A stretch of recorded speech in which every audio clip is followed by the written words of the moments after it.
Baik, Namo Buddhaya. Nama saya Bong Adi Effendi. Dalam kesempatan ini kita akan bersama-sama membahas atau saling belajar mengenai keindahan dari winaya atau sila dalam kehidupan sehari-hari dan bagaimana cara kita mempraktekkan dalam kehidupan kita. Bagaimana kita bertekad untuk mempraktikkan dalam kehidupan kita. Baik, kita ambil satu saja yang di sini, yaitu untuk peraturan untuk rumah tangga yang kita kenal dengan Pancasila Buddhis. Nah, kita semua tahu bahwa Pancasila Buddhis adalah peraturan dasar untuk umat Buddha berumah tangga, yang dimana sila ini atau peraturan ini bisa kita laksanakan dalam kehidupan kita sehari-hari, dan tentunya ini berkaitan dengan kehidupan kita, bersosialisasi kita, baik dalam rumah tangga ataupun di luar sana. Nah, untuk yang pertama, Pancasila Buddhis, kita tahu bahwa semuanya ini isinya adalah tekad. Bagaimana kita bertekad untuk tidak melakukan hal-hal yang bertentangan dengan Dharma, yang bertentangan dengan hati nurani, yang bertentangan dengan bagaimana kita seharusnya mengendalikan diri kita.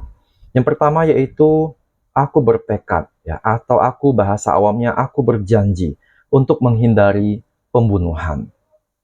Yang kedua dari Pancasila Buddhis adalah aku berjanji atau aku bertekad untuk menghindari pencurian. Yang ketiga adalah aku berjanji atau bertekad untuk menghindari perzinahan atau perbuatan asusila.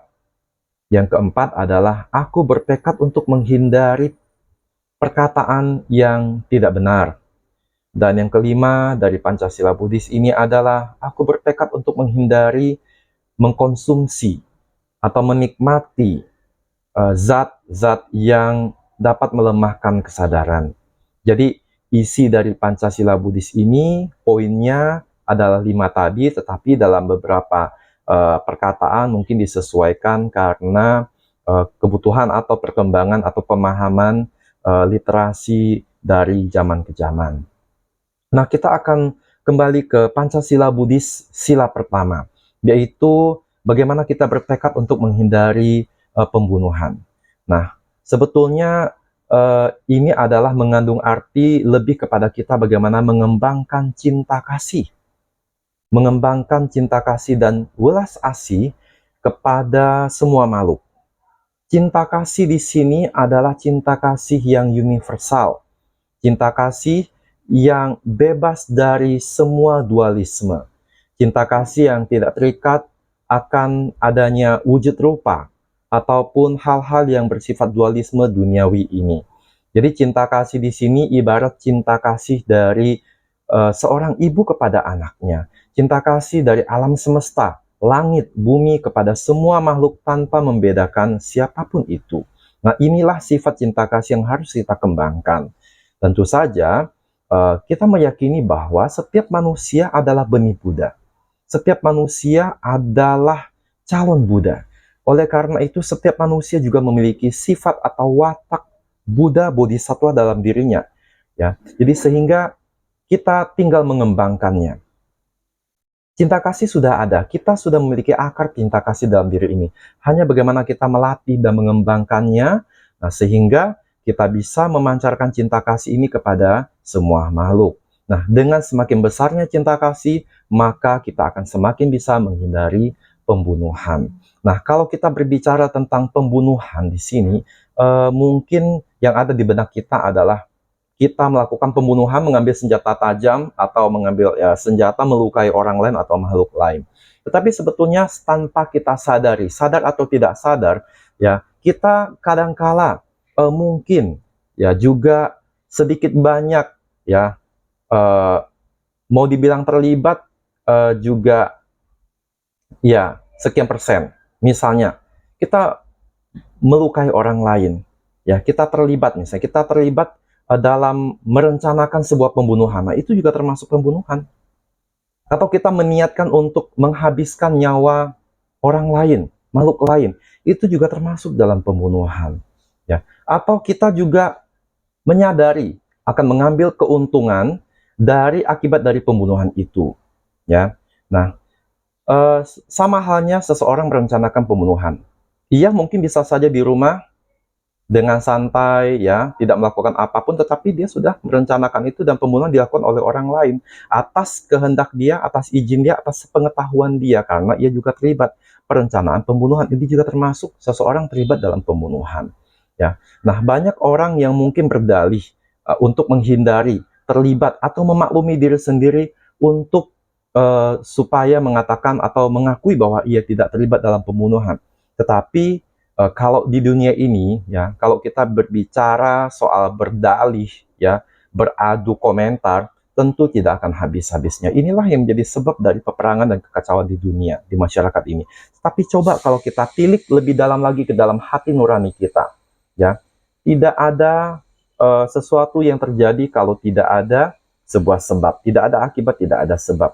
Secara langsung ataupun tidak langsung, ya, kalau pembunuhan itu terjadi karena adanya faktor X, ya, faktor dari kita juga terlibat di situ, meskipun mungkin kadarnya tidak terlalu besar seperti mereka yang melakukan pembunuhan secara langsung. Oke, nah itu yang pertama. Yang kedua adalah tentang bagaimana kita menghindari pencurian. Nah, pencurian di sini sebetulnya adalah lebih kepada seseorang bagaimana melenyapkan, ya, atau menghindari sebisa mungkin keserakahan, kebencian seseorang. Ya, orang melakukan pencurian karena adanya keserakahan, adanya ketidakpuasan, ya, adanya rasa iri sehingga ia ingin melakukan atau mengambil sesuatu yang bukan menjadi miliknya. Nah, pencurian ini kalau kita bicara lebih luas lagi, itu sebetulnya bisa juga misalnya berupa mencuri ya, secara langsung atau tidak langsung, merampok, atau kita melakukan pemerasan, pemalakan, atau kita menipu, ya, baik itu secara langsung ataupun secara tidak langsung. Orang kan banyak sekarang melakukan scam, ya istilahnya scam atau penipuan menggunakan digital, itu juga termasuk pencurian. Atau memalsukan dokumen, memalsukan apapun yang bukan menjadi hak atau wewenang dari seseorang. Atau melakukan korupsi, itu juga termasuk pencurian, ya kan. Mengurangi kadar, misalnya melakukan sesuatu, misalnya membangun jalan yang harusnya kadarnya 100%, tetapi yang kita kerjakan cuma 40%, sisa 60%-nya kita ambil, jadi itu sudah di luar kewajaran, ya kan, itu juga termasuk pencurian. Nah, menukar barang, ya, yang tidak seharusnya. Nah, atau kita mengingkari janji, itu juga termasuk pencurian.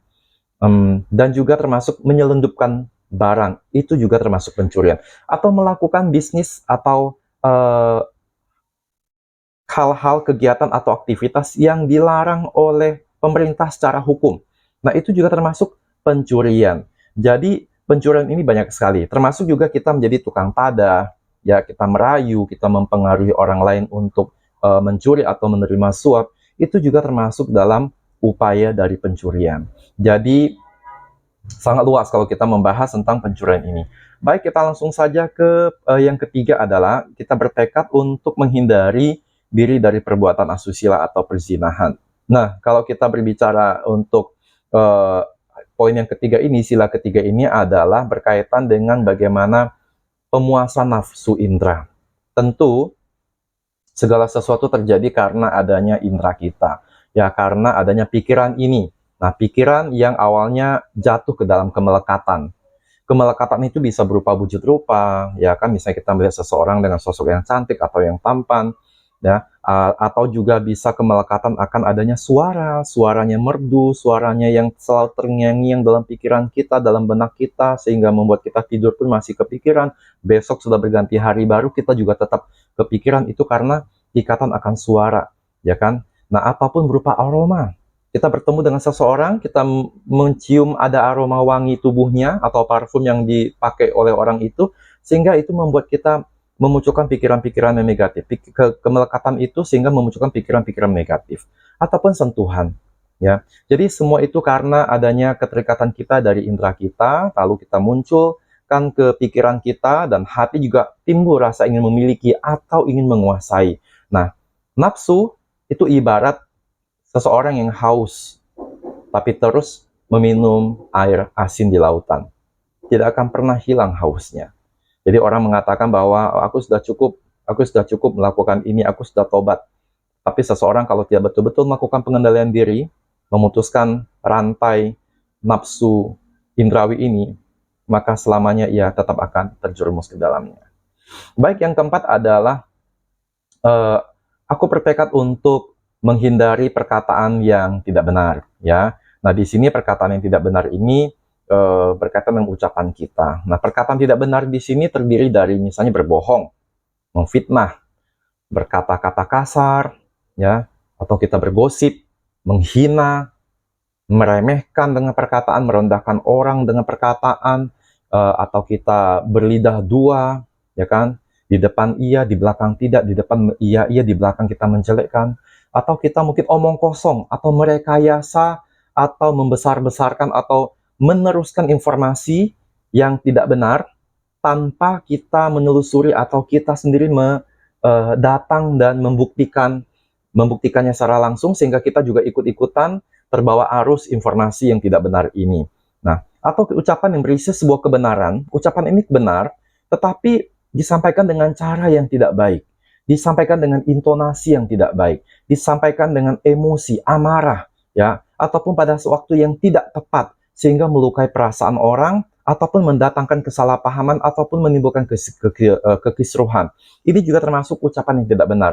Jadi, saudara-saudara sedharma, kalau kita ingin membahas sampai ke lebih detail lagi, nah, Pancasila Buddhis ini benar-benar adalah sebuah pedoman, ya, dan di mana kita harus lebih berhati-hati dalam ucapan kita, perbuatan kita, pikiran kita, ataupun memunculkan sesuatu niat dalam hati kita. Karena tanpa kita sadar, kalau memang daya introspeksi kita ini kurang, ya, kesadaran kita ini kurang sekali, sangat lemah, maka kita akan senantiasa melakukan pelanggaran-pelanggaran yang berkaitan dengan tidak usah jauh-jauh. Pancasila Buddhis ini sudah setiap hari, mungkin setiap saat, setiap waktu sudah kita lakukan pelanggaran, sehingga membuat kita tidak bahagia.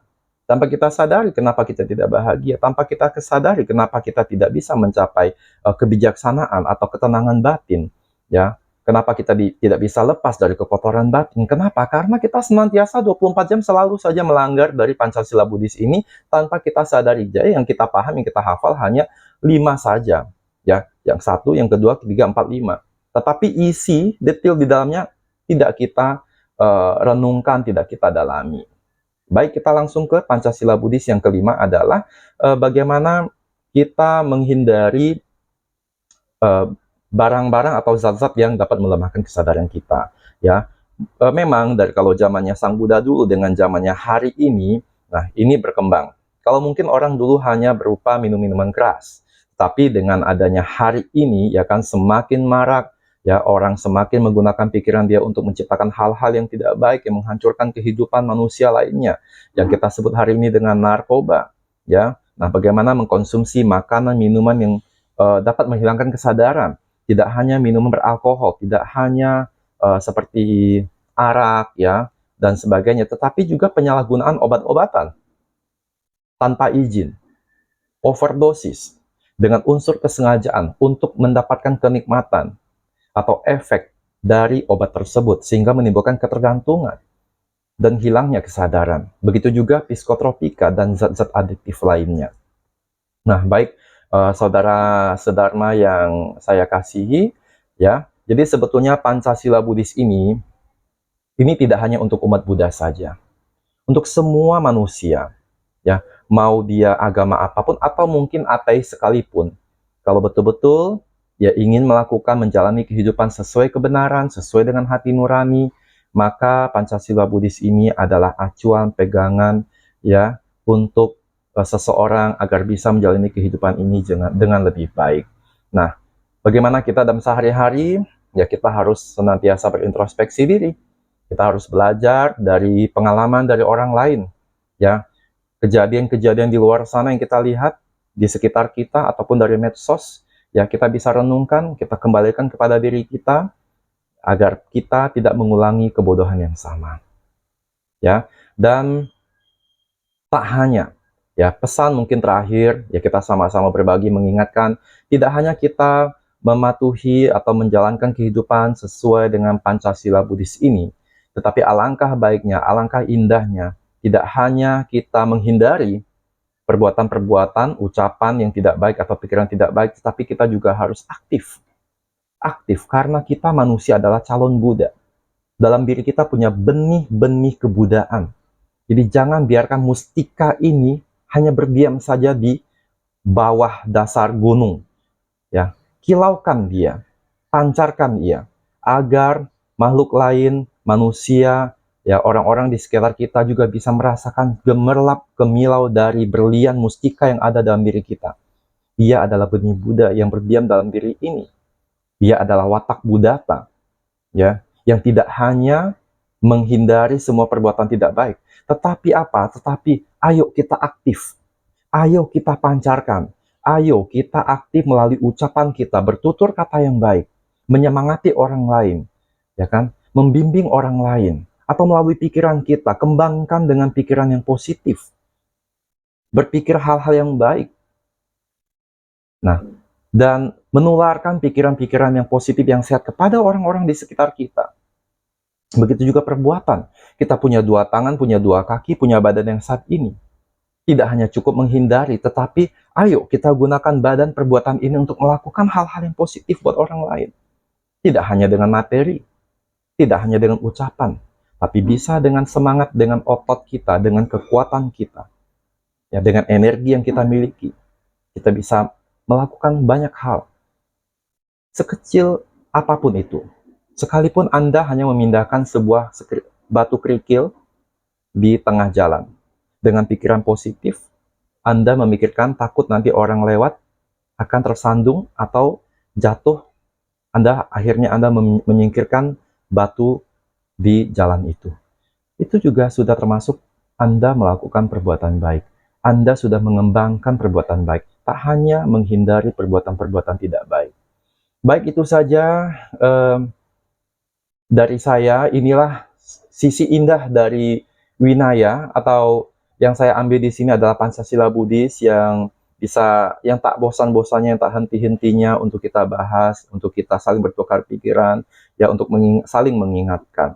Begitu indahnya kehidupan apabila seseorang bisa menjalankan kehidupannya sesuai dengan Winaya. Terima kasih. Semoga kita semua sehat selalu, semoga semua makhluk hidup berbahagia. Namo Buddhaya.